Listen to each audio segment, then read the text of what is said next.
pahlawan-pahlawan nasional, Kiai Haji Mas Mansur, Kiai Haji Agus Salim, kemudian di Bekasi ada Kiai Haji Nur Ali, yang mana Kiai Haji Nur Ali ini seorang ulama besar di Bekasi, punya pondok pesantren. Beliau memimpin pondok pesantren yang bernama At-Taqwa. Itu Kiai Haji Nur Ali, saudara, kalau sudah berjuang, saudara, dia cabut goloknya, saudara, dia nggak mundur dari perjuangan sampai tetes darah terakhir, saudara. Sempat beliau Kiai Haji Nur Ali di Bekasi, beliau jalan kaki dari Bekasi sampai Jogja untuk ketemu Jenderal Sudirman menyusut daripada strategi perang, saudara. Ini ulama-ulama kita, aset Indonesia. Jenderal Sudirman, siapa backgroundnya, apa backgroundnya? Ternyata Jenderal Sudirman adalah ulama besar di Jogja.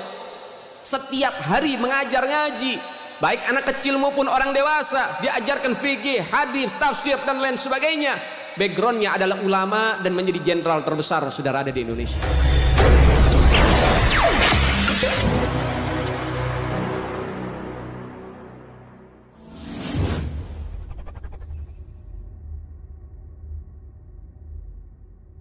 Dan saya selalu mengatakan gini loh, tahu enggak Anda bahwa Indonesia ini adalah satu-satunya negara di dunia yang merdeka karena mengusir penjajah. India tuh merdeka tadi karena diberi hadiah oleh Inggris. Malaysia diberi hadiah oleh Inggris, merdeka. Amerika merdeka mengusir penduduk asli. Australia mengusir penduduk asli. Indonesia tidak, mengusir penjajahnya. Hanya Indonesia. Ada yang mengatakan banyaklah negara yang mengusir penjajah seperti Vietnam, Aljazair, itu sudah menjadi negara mau diinvasi, diusir. Kalau Indonesia dari belum ada menjadi ada itu dengan cara bersatu usir penjajah. Bahkan dulu Indonesia pun sebenarnya mau diberi kemerdekaan itu dengan hadiah. Bung Karno, Bung Hatta, Rajiman sudah dipanggil ke Dalat. Oke, pemerintah Jepang sebagai penjajah akan memberi kemerdekaan kepadamu tanggal 24 Agustus.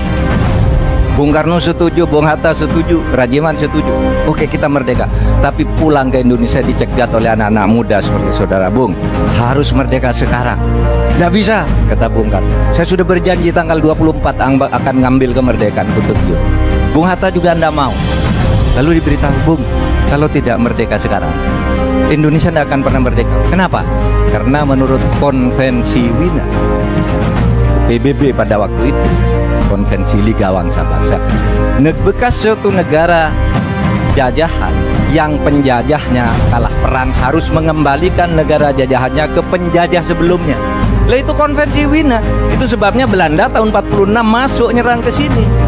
Itu atas izin PBB, karena menurut PBB ambil dia Indonesia. Tapi Syahrir dan kawan-kawan anak muda itu, Bung, merdeka sekarang. Tidak, kata Bung Karno. Kalau tidak merdeka kami culik. Diculik benar, diculik. Gimana merdeka? Dibawa ke Rengas Dengklok.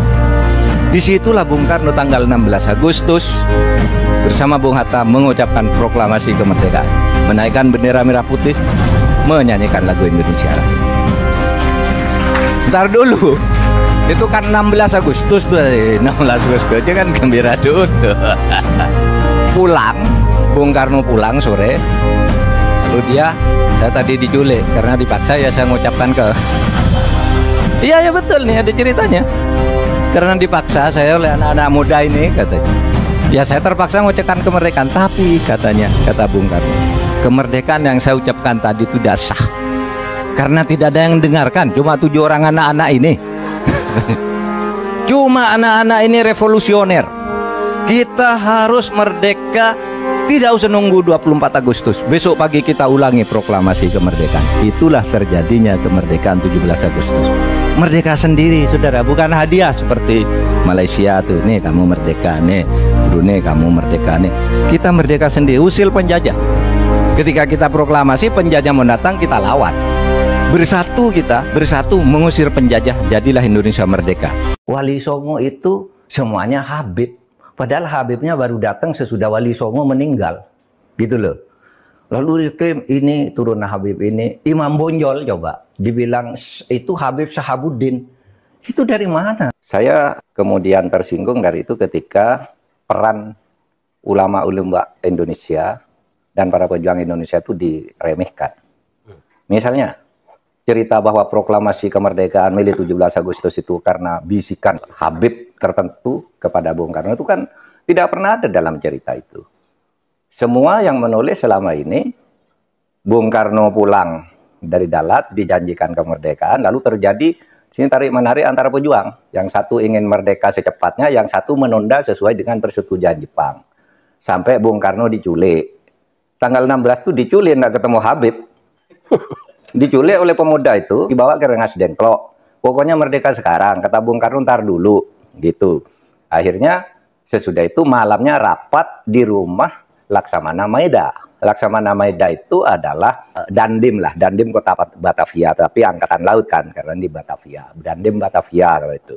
Laksamana Maeda itu yang minta Bung Karno, Bung, kalau Anda mau rapat untuk merumuskan proklamasi besok pagi, di rumah saya aja. Aman, saya yang jaga, bukan Habib. Nggak ada Habib. Cerita Habib ini nggak pernah ada di dalam sejarah, kecuali dulu menjadi Usman Yahya itu menjadi muftinya Belanda,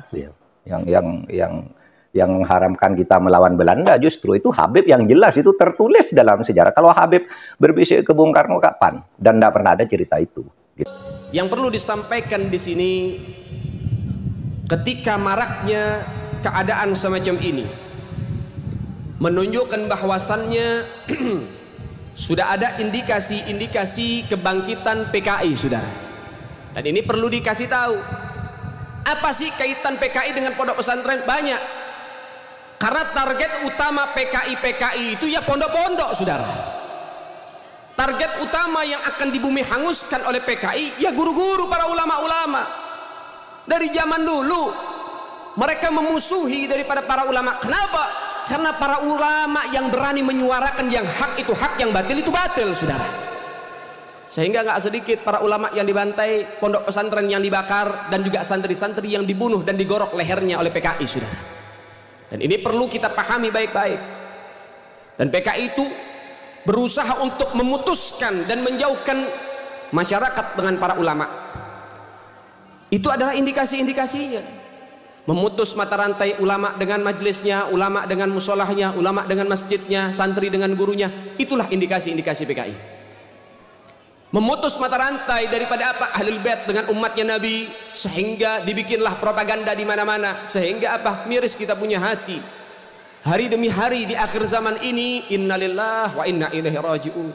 Sudah berapa banyak Ahlul Bait Nabi Muhammad yang dizalimi, saudara. Padahal kalau kita boleh membuka sejarah, Indonesia tidak akan pernah berdiri dan tidak akan pernah merasakan kemerdekaan tanpa sepak terjang dan perjuangan para ulama dengan Ahlul Bait Nabi Muhammad. Tanpa ada ulama, tanpa ada santri, tanpa ada habaib, sampai detik ini Indonesia belum merdeka, saudara. Itu tidak bisa dipungkiri. Para habaib jasanya besar, para kiai jasanya besar, luar biasa. Lihat, kita tarik sejarah demi sejarah. Sedikit saja, tidak usah panjang-panjang masalah sejarah ini. Nanti kita akan bahas PKI. Ada namanya Imam Bonjol, saudara. Nah, ini menunjukkan bagaimana sepak terjang para ulama. Imam Bonjol itu namanya Muhammad Syahabuddin. Siapa sih Imam Bonjol? Imam Bonjol ternyata adalah salah satu kakek daripada Habib Rizik, saudara.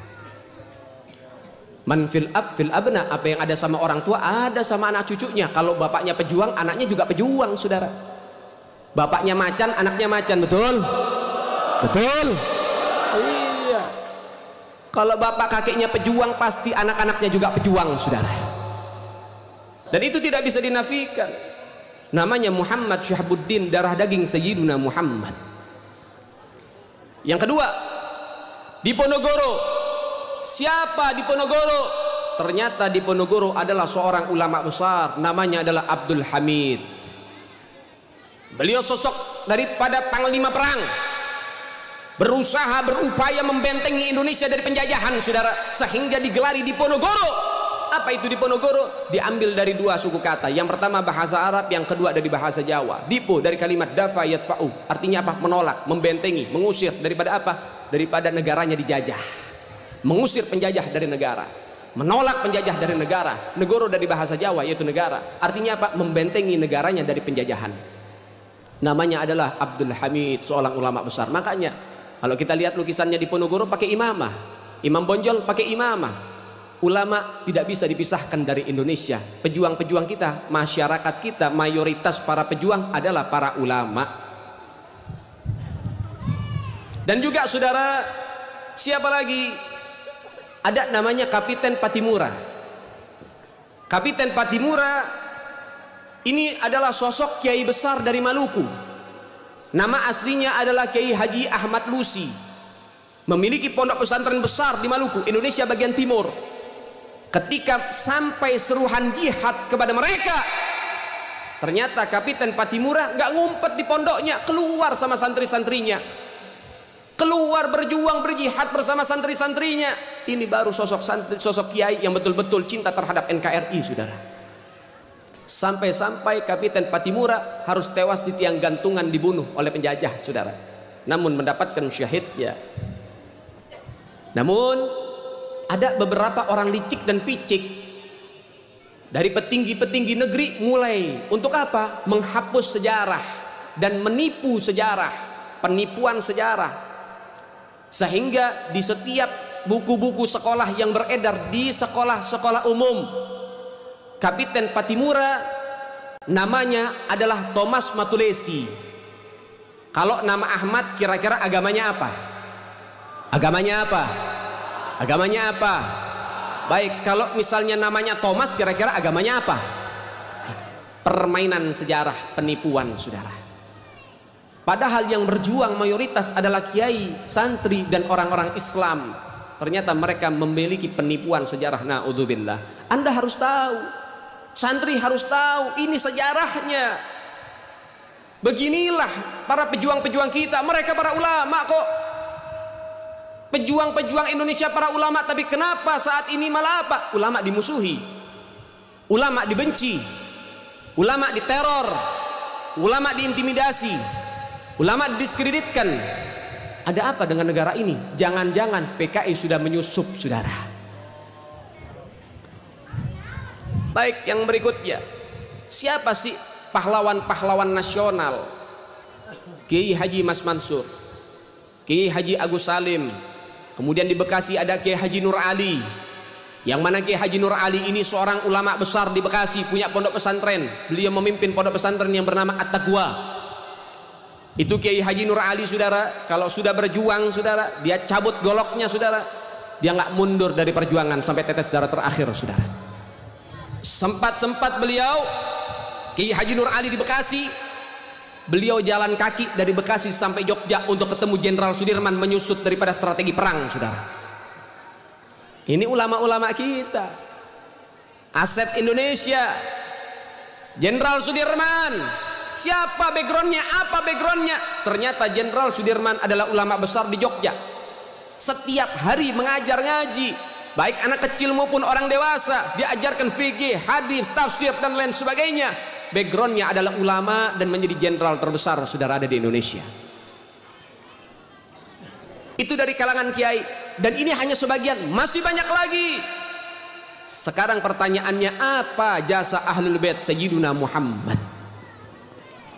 Apa jasanya mereka para habaib di Indonesia? Apa jasanya? Baik, yang pertama, Al-Habib Husain Al-Mutahhar.